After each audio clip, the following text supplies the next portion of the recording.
কালকে আপনাকে যদি কেউ বলে যে ব্রেন সার্জারি করতে, আপনি কি করতে পারবে? না। কেন? কেন কি আপনি জানেনই না জিনিসটা কি হয়, কিভাবে করতে হয় আর কখনো শেখেনইনি। ঠিক সেরকমভাবেই স্টক মার্কেটে যদি এজ আ বিগিনার কেউ আসে চায় ডেরিভেটিভস এ ট্রেড করতে, সে কি করতে পারবে? সে করতে পারবে না। কেন? সেও সেটা শেখেনি। তো এতদিন তো আমরা অনেক ইকুইটিজ এর ব্যাপারে শিখেছি। তো চলুন আজকে আমরা ডেরিভেটিভস এর ফিউচার ট্রেডিং এর উপরে শিখব। তো এই ডেরিভেটিভস এও ট্রেড করার আগে প্রথমে আপনাকে জানতে হবে এই ডেরিভেটিভসটা কি হয়। তো আজকের ভিডিওতে আমরা ডেরিভেটিভস এর ফিউচার্স পার্টটা কভার করব। ফিউচার্স এর বেসিক্স থেকে ফিউচার্স কি হয়, কন্ট্রাক্ট কি হয়, জিনিসটা কি, তার পুরো ডিটেল কনসেপ্টটা আজকে ক্লিয়ার করব। হাই, আমি প্রতিমা ট্রেডিং স্কুলের কো-ফাউন্ডার আর আমি আমার এই চ্যানেলে বাংলা ভাষায় খুব সহজভাবে স্টক মার্কেটের ওপর ভিডিও আনি, যাতে তোমরা খুব ইজিভাবে শিখতে পারো। তো প্রথমেই বলে রাখি আজকে পুরোটা ফিউচারের ওপর আমরা ডিসকাস করব। তো সাপোজ যেরকম ইকুইটি ট্রেডিং এ আমরা কি শিখেছি, তুমি যদি রিলায়েন্সই ধরে নাও, তাহলে রিলায়েন্স কোম্পানির তুমি কিছু শেয়ার কিনলে, তাহলে তুমি রিলায়েন্স কোম্পানির কি হয়ে গেল? তুমি রিলায়েন্স কোম্পানির একটা শেয়ার হোল্ডার হয়ে গেলে। রিলায়েন্সের শেয়ার তুমি কিনলে, তো তুমি কি হয়ে গেলে? রিলায়েন্সের শেয়ার হোল্ডার। এটা কখন হবে? তুমি যখন ইকুইটি পারচেস করছো তখন।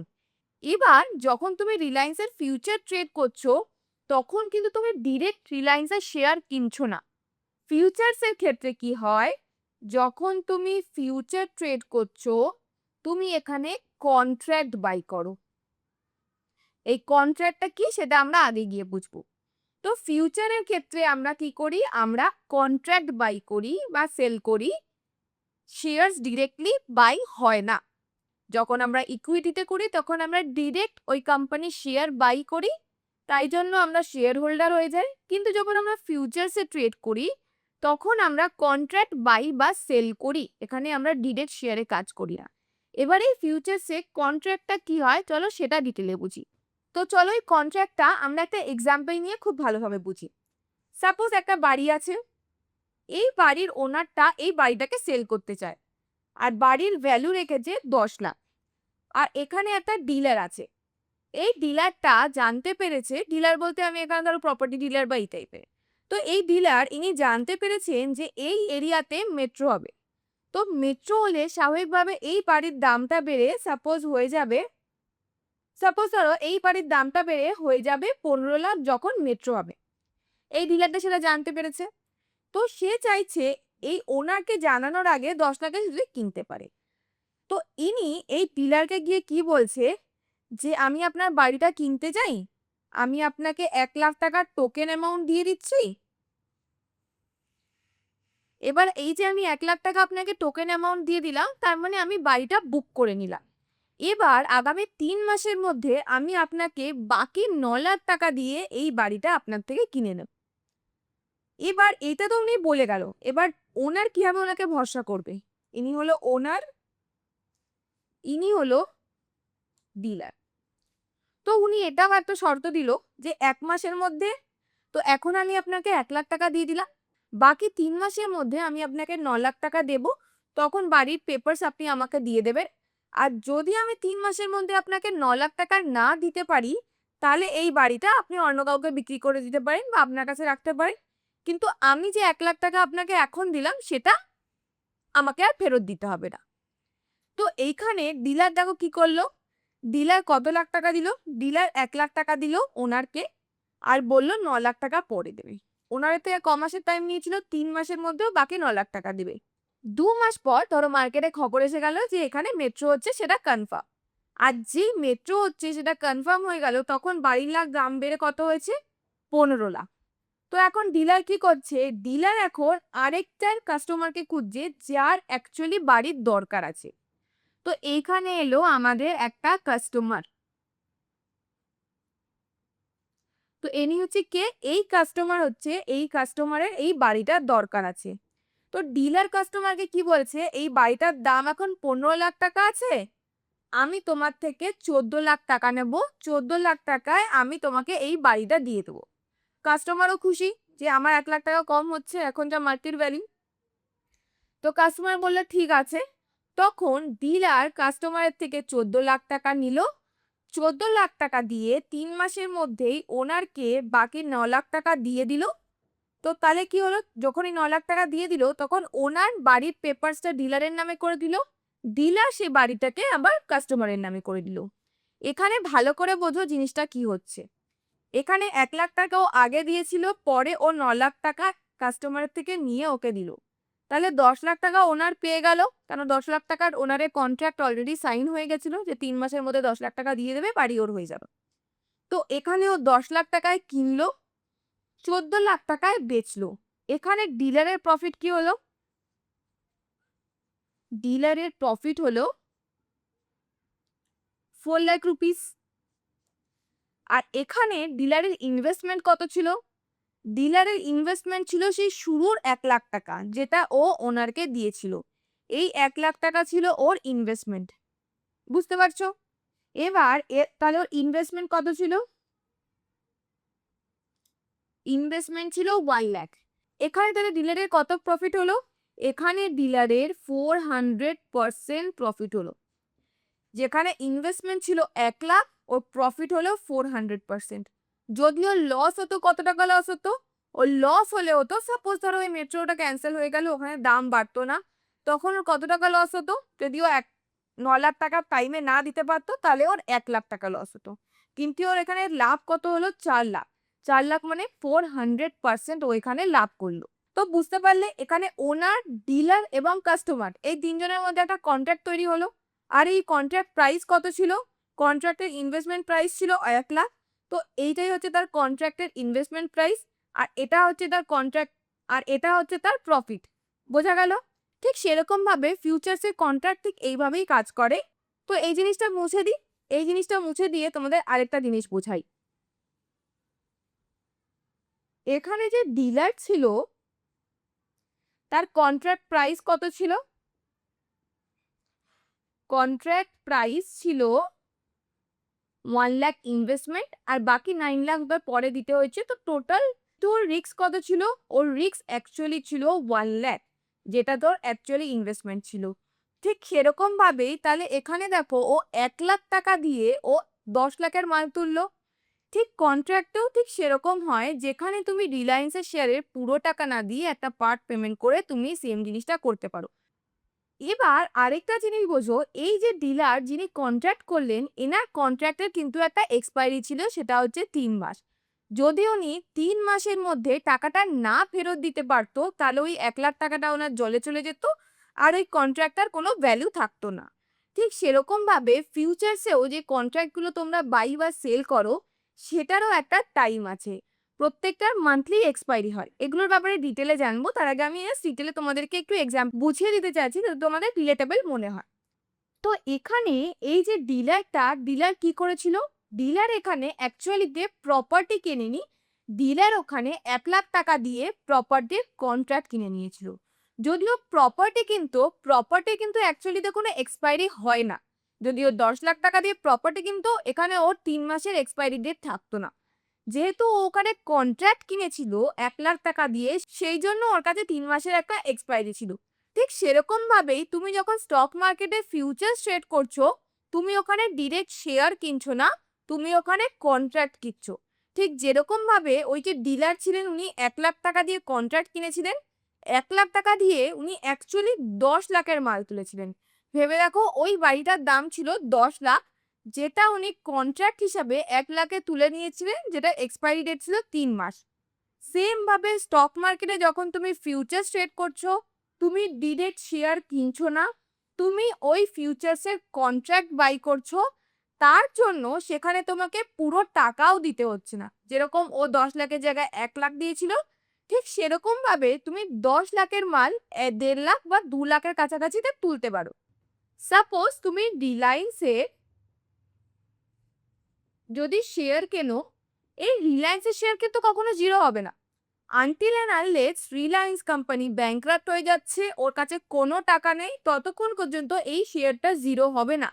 কিন্তু যদি তুমি রিলায়েন্সের শেয়ার না কিনে রিলায়েন্সের ফিউচার্স কেনো, সেই কন্ট্রাক্টের একটা এক্সপায়ারি হবে। যেই এক্সপায়ারির দিন যদি তুমি ফিউচার কন্ট্রাক্ট কেনো, সেটার একটা এক্সপায়ারি হয়।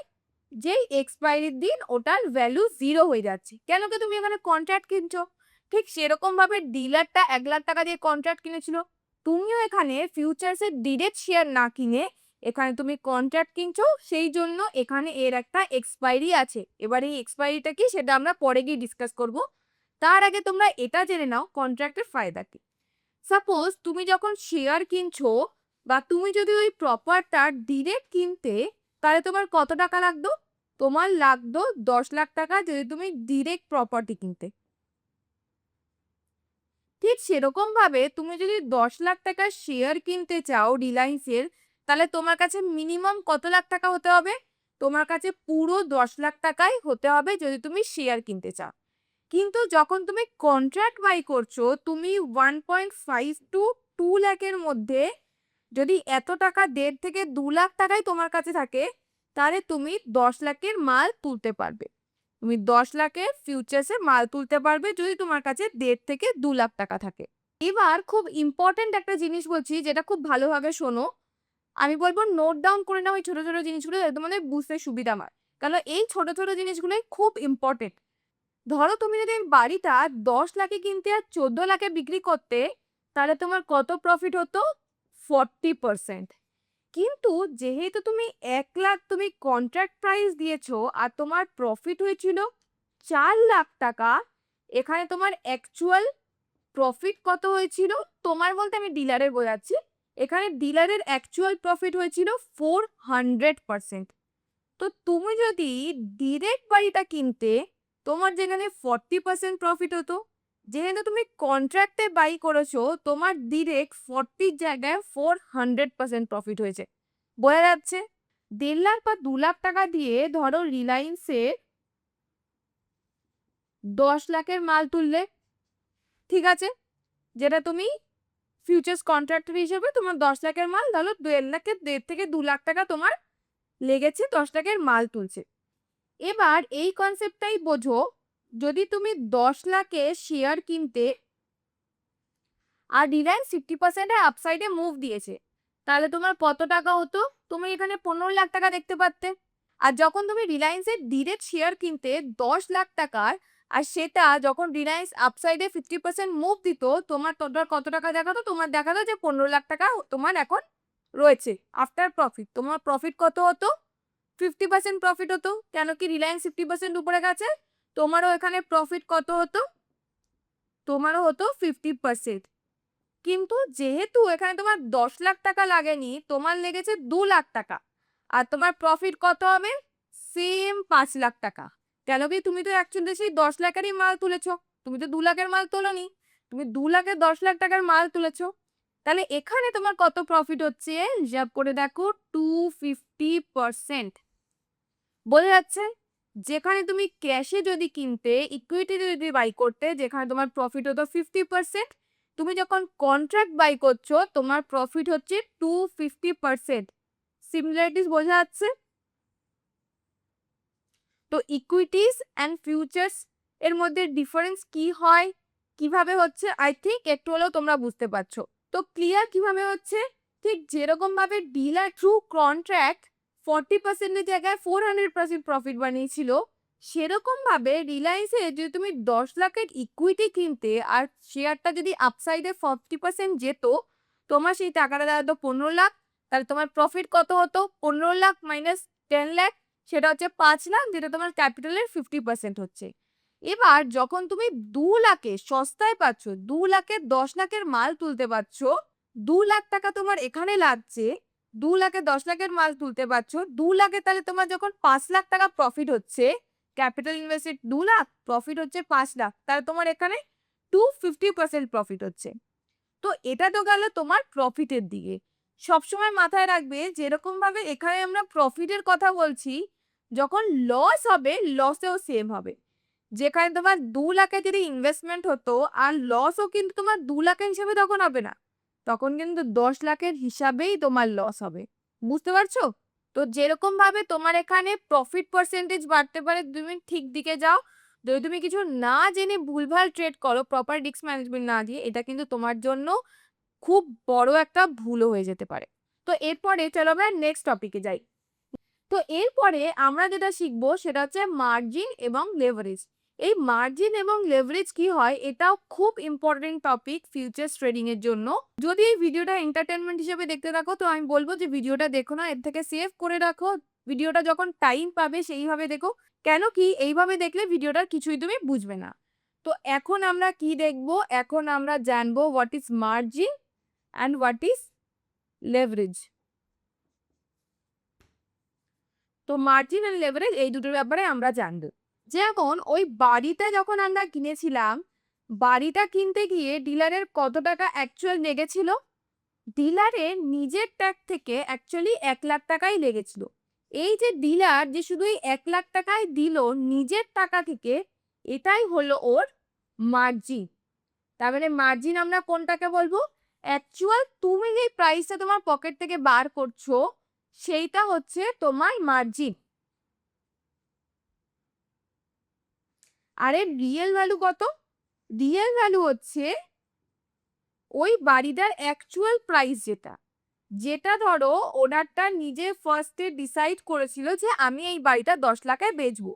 তো এর রিয়েল ভ্যালু কত ছিল? রিয়েল ভ্যালু হচ্ছে 10 লাখ। আর এবার তুমি যদি লেভারেজ বুঝতে চাও, লেভারেজের ফর্মুলা হচ্ছে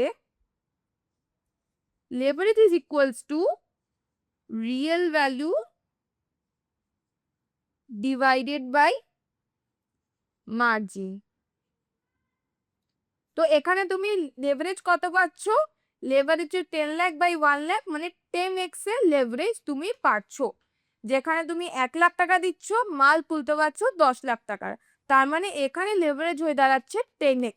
তো লেভারেজ কি হারে ক্যালকুলেট হয়, মার্জিন কোনটাকে বলি, সেগুলো ক্লিয়ার। এই ছোট ছোট জিনিসগুলো নিয়ে আই হোপ কখনো আর কোনো কনফিউশন থাকবে না যদি এই ভিডিওটা ভালো করে দেখো। তো বুঝতে যদি কোনো কনফিউশন থাকে আমি আরেকটা এক্সাম্পল নিয়ে বোঝাচ্ছি যাতে তোমাদের বুঝতে আরো বেশি সুবিধা হয়। এই লেভারেজ এবং মার্জিনের কনসেপ্ট যতক্ষণ না পর্যন্ত ক্লিয়ার হবে তুমি প্রপার মানি ম্যানেজমেন্ট কখনোই করতে পারবে না যদি তুমি ফিউচার্সে ট্রেড করো। তো চলো আরেকটা এক্সাম্পল নিয়ে বোঝাই। তো ধরো আমার একটা রুটির দোকান আছে আর আমি পার ডেতে নিজে 10টা রুটি করতে পারি। তো 10টা রুটি করেই আমি বিক্রি করি আর প্রত্যেকটা রুটির দাম রাখে 10 টাকা করে। তো আমি পার ডে কটা রুটি করছি? 10টা রুটি করছি আর তার দাম কত রাখছি? 10 রুপিস। ঠিক আছে, তো 10 টাকা করে আমি রোজ 10টা রুটি করছি। তো এখানে টোটাল আমার তাহলে কত ইনকাম হচ্ছে? আমার এখানে 100 টাকা টোটাল ইনকাম হচ্ছে পার ডেতে। এবার ধরো আমাকে কেউ একজন অর্ডার দিল যে আমাকে 100টা রুটি বানাতে হবে।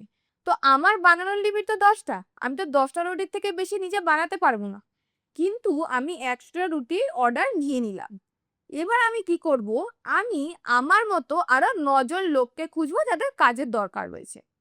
তো আমি কি করলাম, 9 জন আরো লোককে খুঁজলাম। আমি এরকম 9 জন লোককে খুঁজলাম, ঠিক আছে। এই 9 জন লোককে আমি বললাম যে তোমরা প্রত্যেকে আমাকে 10টা 10টা করে রুটি বানিয়ে দাও আর প্রত্যেকটা রুটির জন্য আমি তোমাদেরকে 8 টাকা করে দেব। তো আমার এতে সুবিধা কি হলো, এই যে 9 জন লোক ছিল ওরাও কাজ পেলো আর আমি কি বললাম, এক তো নিজে 10টা রুটি বানালাম, তো আমি অলরেডি 100 টাকা বাড়িয়ে ফেললাম। এবার বাকি যারা 9 জন ছিল তাদেরকে দিয়ে আমি 90টা রুটি বানালাম। 90টা রুটি থেকে আমি কত লাভ করলাম? 90টা রুটি থেকে 10 - 8, কেন আমি তো ওকে বিক্রি করছি 10 টাকা করেই। তো আমার এখানে দেখো টোটাল এখানে 180 100 মানে 280 রুপিস লাভ হলো। তো যেখানে আমি 100 টাকা বানাতে পারছিলাম পার ডেতে, এখানে আমি কত টাকা বানাচ্ছি? 280 রুপিস। তো এখানে তাহলে আমার লেভারেজ কত হচ্ছে? এখানে আমার লেভারেজ হচ্ছে 2। তো এইটাকে আমরা যদি বাড়তি, কেন এটা তো আমি নিজেই বানিয়েছি, কিন্তু এইখানে আমার লেভারেজ কত হচ্ছে? আমার লেভারেজ হচ্ছে 2। তো বোঝা গেল এখানে লেভারেজটা কি। এখানে আমার লেভারেজ কত হচ্ছে? লেভারেজ হচ্ছে এখানে আমরা 2, যেটা আমি 9 জন লোককে দিয়ে পার রুটি থেকে যে লাভটা করছি, যেটার জন্য আমাকে এক্সট্রা কোনো খাটনি করতে হচ্ছে না। আমাকে এক্সট্রা কোনো খাটনি করতে হচ্ছে না, আমি আমার বুদ্ধি খাটিয়ে আমি এখানে প্রত্যেকটা রুটির থেকে 2 টাকা করে লাভ করছি। তো এটা গিয়ে হলো আমার লেভারেজ। তো চলো রিয়েল এক্সাম্পল দিয়ে আমরা বুঝি, তাহলে তোমাদের আরো ভালো বুঝতে সুবিধা হবে। সাপোজ আমার কাছে 100 টাকা আছে। সাপোজ ধরো আমার কাছে 100 টাকা আছে আর আমি 100 টাকা দিয়ে যখন ফিউচার্স কন্ট্রাক্ট কিনছি আমি এখানে 1000-এর মাল কিনতে পারছি। তো আমি কাছে কিনছি, আমি টাকা অ্যাকচুয়ালি দিচ্ছি 100 টাকা, কিন্তু কন্ট্রাক্ট যখন কিনছি আমি 1000 টাকার মাল কিনছি। তাহলে এখানে আমার লেভারেজ কি হবে? লেভারেজ আমরা ক্যালকুলেশন কি জানি? লেভারেজের রিয়েল ভ্যালু ডিভাইডেড বাই আমার যে মার্জিন ইউজ হচ্ছে সেটা। তো এখানে আমরা কি হচ্ছে, এখানেও আমি 10x এর লেভারেজ পাচ্ছি। তো লেভারেজের কনসেপ্ট আই থিঙ্ক ক্লিয়ার হয়েছে। মার্জিন হচ্ছে যেই টাকাটা আমি অ্যাকচুয়ালি আমার পকেট থেকে দিচ্ছি। এবার একটা জিনিস আমি বুঝে নিই, যখনই তুমি এই ফিউচার্সের কন্ট্রাক্টে কাজ করছো, এখানে তুমি কোয়ান্টিটি 1 2 3 এরকম করে নিজে ডিসাইড করতে পারো না। এখানে একটা পার্টিকুলার লট সাইজ হয়। লট সাইজ কি? যেরকম ধরো রিলায়েন্সের লট সাইজ হচ্ছে 500। তার মানে রিলায়েন্সের যদি তুমি কন্ট্রাক্ট কিনতে চাও, তুমি 1টা 5টা বা 10টা কোনো কিছু কিনতে পারবে না। তোমাকে 500 বা মাল্টিপল অফ 500 কিনতে হবে। 500 মানে আমরা কি বোঝাই? 1 লট। তো মিনিমাম রিলায়েন্সের যদি তুমি কন্ট্রাক্ট কিনতে চাও, তোমাকে এখানে 1 লটে কিনতে হবে। বোঝা যাচ্ছে? ধরো রিলায়েন্সের সিএমপি বা কারেন্ট মার্কেট প্রাইস এখন রয়েছে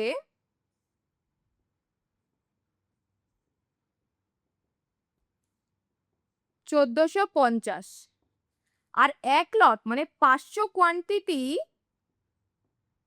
যদি তুমি রিলায়েন্সের বাই করতে চাও শেয়ার্স হিসাবে, তাহলে তোমার কত লাগবে? 1450 ইন্টু 500, যেটা মোটামুটি আমি ক্যালকুলেট করে নিয়েছি, মোটামুটি লাগছে 7.25 লাখ। ঠিক আছে, তোমার 7.25 লাখ লাগছে যদি তুমি 500 কোয়ান্টিটি শেয়ারে কিনো। এবার সেম ভাবে যদি তুমি 1 লট, এবার রিলায়েন্সে যদি তুমি ফিউচার্স কিনতে যাও, সেখানে তোমার লাগবে 1.3 লাখ। ঠিক আছে, তার মানে এই যে 1.3 লাখে তোমার একটা ফিউচার্সের লট কিনতে লাগছে, এটা হয়ে গেল তোমার মার্জিন। তার মানে তুমি 1,30,000 টাকা দিয়ে 7,25,000 মাল তুলছো, এটা হয়ে গেল তার মার্জিন। তাহলে রিলায়েন্সের লেভারেজ কত? রিলায়েন্সে যদি তুমি ফিউচার্স ট্রেড করতে চাও, লেভারেজ ক্যালকুলেট করাও খুব ইজি। তাহলে এখানে লেভারেজ হয়ে দাঁড়াচ্ছে 7.25 লাখ ডিভাইডেড বাই 1.3 লাখ, যেটা গিয়ে মোটামুটি 5.5। তার মানে মোটামুটি 5.5x এর লেভারেজ দিচ্ছে রিলায়েন্স আমাকে, যদি আমি ফিউচার্সে ট্রেড করি। আর এই যে আমি বলে দিলাম রিলায়েন্সের 1 লট কিনতে 1.3 লাখ লাগে, বা যেইটারও তুমি জানতে চাও যে কোন স্টকের যদি তুমি কন্ট্রাক্ট কিনতে চাও কত লাগে, তো সেটা দেখার জন্য সেটা একটা ওয়েবসাইট আছে, যেটার নাম হচ্ছে আমি উপরেরটা মুছে দিচ্ছি, এই জায়গাটায় আমি লিখে দিচ্ছি জিরোধা মার্জিন ক্যালকুলেটর। তো জিরোধা মার্জিন ক্যালকুলেটর এই ওয়েবসাইটটাতে গিয়ে তুমি যে কোনো শেয়ারের নাম দেবে, তাহলে বুঝতে পেরে যাবে ওর অ্যাকচুয়ালি তোমার মার্জিন কত লাগছে ওই শেয়ারে যদি তুমি লট সাইজ কিনতে যাও। পার লট হিসাবে ও তোমাকে ওখানে দেখিয়ে দেবে। তো ওখানে গিয়েও তুমি দেখতে পারো রিলায়েন্স হোক বা টিসিএস হোক, যা খুশি হোক, যেটারও তুমি ফিউচার্সে কত কি লাগছে মার্জিন, সেখানে তুমি দেখতে পাবে। তো এখানে বোঝা গেল রিলায়েন্সের তাহলে মার্জিন আমি কিভাবে ক্যালকুলেট করলাম, রিলায়েন্সের কিভাবে তুমি শেয়ার কিনলে কত হবে, আর মার্কেট প্রাইস কি আছে। আই থিঙ্ক এগুলো তোমরা বুঝতে পেরে গেলে। তো এখনো অবধি যে জিনিসগুলো বুঝলাম, লেভারেজ দেখে আমি এটা বুঝে গেছি তোমাদের তো জিভে জল এসে গেছে যে এবারে আমি ফিউচার্সে ট্রেড করব, আমি ইকুইটি কেন ট্রেড করব। ফিউচার্সে যেখানে আমি 1 টাকা দিয়ে 5 টাকার মাল পাচ্ছি বা 6 টাকার মাল পাচ্ছি, এখানে 5.5x গুণ আমি জিনিস পাচ্ছি, তো আমি এখানে কেন অত টাকা খরচা করতে যাব। তো সেটা এবারে বুঝো। যেরকম এই ফিউচার্সে লেভারেজে তুমি প্রফিট সাইডটা দেখছো, এবারে দেখো এটাই যদি তোমার এগেইনস্টে কাজ করে, তোমার কিরকম লসও হতে পারে। কেন আমরা বলি যে ডেরিভেটিভসে যখনও তুমি কাজ করবে, তোমাকে প্রপার মানি ম্যানেজমেন্ট এবং রিস্ক ম্যানেজমেন্ট, রিস্ক রিওয়ার্ড এই জিনিসগুলো জেনে ট্রেড করতে হবে, নয়তো তোমার অ্যাকাউন্ট খালি হয়ে যাবে। এবার সেটা বুঝতে পারবে। ঠিক যেরকম ভাবে তুমি ওখানে মনে আছে আমি 50% প্রফিট দেখাচ্ছিলাম রিয়েলে, আর যখন তুমি লেভারেজ ইউজ করছিলে তোমার অ্যাকচুয়ালি কত প্রফিট হচ্ছিল? তোমার ওখানে 250% প্রফিট হচ্ছিল। ঠিক সেরকম ভাবে এখানে রিলায়েন্সে যদি তুমি 1 টাকার নিচে যা, ধরো রিলায়েন্সের প্রাইস 1450 থেকে 1449, সব শুধু 1 টাকা নিচে গেছে। যদিও 1 পয়েন্ট, তো এখানেও শুধু 1 পয়েন্ট নিচে গেছে। যদিও 1 পয়েন্টও নিচে যায়, যেহেতু ও তোমাকে লেভেল দিচ্ছে 5.5x, তোমার এখানে 5.5 রুপিজের লস হবে।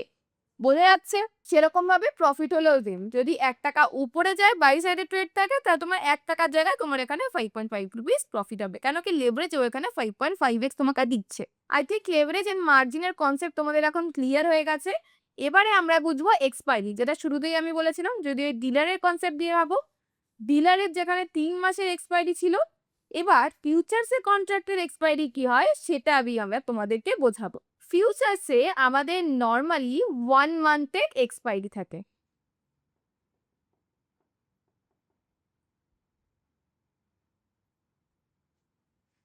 ফিউচার্সে নর্মালি আমাদের 1 মান্থের এক্সপায়ারি থাকে। প্রত্যেক মাসের জন্য একটা কন্ট্রাক্ট তৈরি হয়। যেমন আগস্ট চলছিল, আগস্ট, সেপ্টেম্বর, অক্টোবর, এরকম করে প্রত্যেক মাসের জন্য একটা করে কন্ট্রাক্ট তৈরি হয়।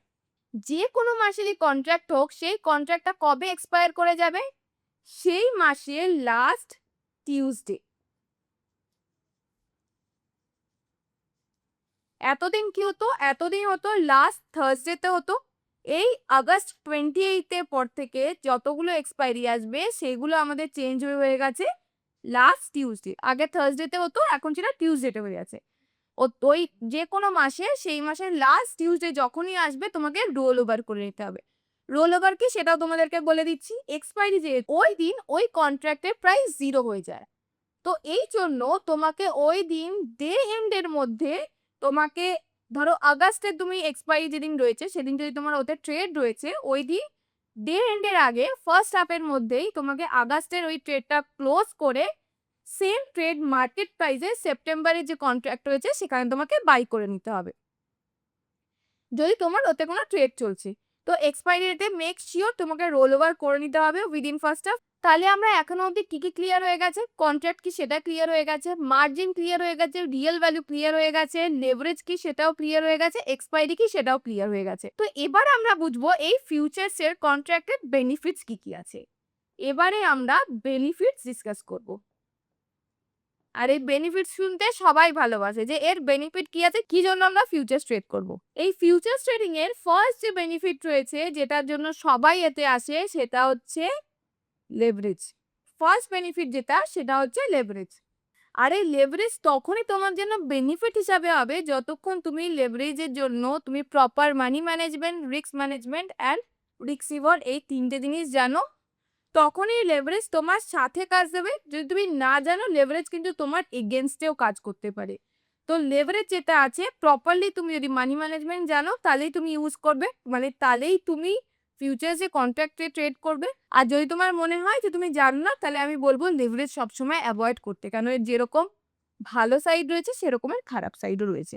সেকেন্ড যেটা ফিউচার্স ট্রেডিং এর একটা বড় বেনিফিট বলতে পারো সেটা হচ্ছে এর কস্ট হচ্ছে খুব লো। আমি আমার নিজের রিয়েল এক্সাম্পল দিয়ে বলছি। ধরো আমি যদি 1 ইয়ারে ইকুইটি কিনতে চাই, ইকুইটি কিনতে গেলে 15K আমার কেনার সময় চার্জেস লাগছে, মানে ব্রোকারেজ অ্যান্ড অল। আবার যখন আমি সেল করছি এর আবার আমাকে 15K দিতে হচ্ছে। টোটাল 30K বাই এবং সেল এই দুটো টাইমে আমি যদি ইকুইটিতে করি আমার 30K এখানে চলে গেল।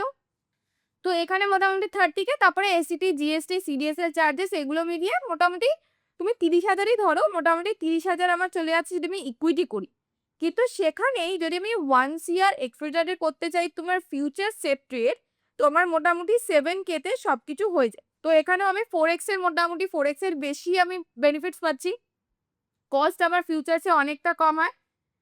ফিউচার্সে আমার মোটামুটি 7K এর মধ্যে সবকিছু হয়ে যাচ্ছে, আর এখানে ধরো 30Kই ধরো, তাহলেও আমার 4x এর বেশি বেনিফিট পাচ্ছি আমি ফিউচার্সে। সেকেন্ড, তো এইটা একটা বেনিফিট হয়ে গেল কস্ট। তো আজকে মোটামুটি আমি লেভারেজ এবং কস্ট এই দুটোর বেনিফিট তো তোমাদের বলে দিলাম।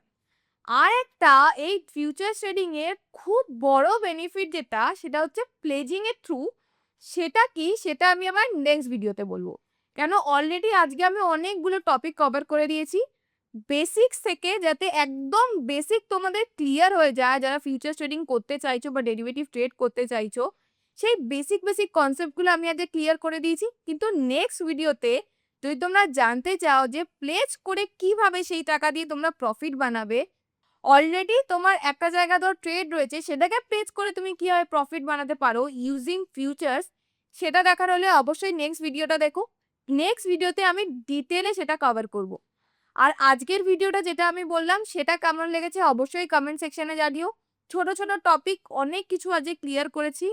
পারলে নোট ডাউন করে নিও বা ভিডিওটা একবারের জায়গায় দুবার দেখো যদি বুঝতে অসুবিধা হয়। আর কোনো যদি কনফিউশন থাকে অবশ্যই কমেন্ট সেকশনে জানিও। আমি চেষ্টা করব নেক্সট ভিডিওতে সেটা ক্লিয়ার করে দেওয়ার। তাহলে আজকের জন্য এতটাই। দেখা হচ্ছে পরের ভিডিওতে। ধন্যবাদ।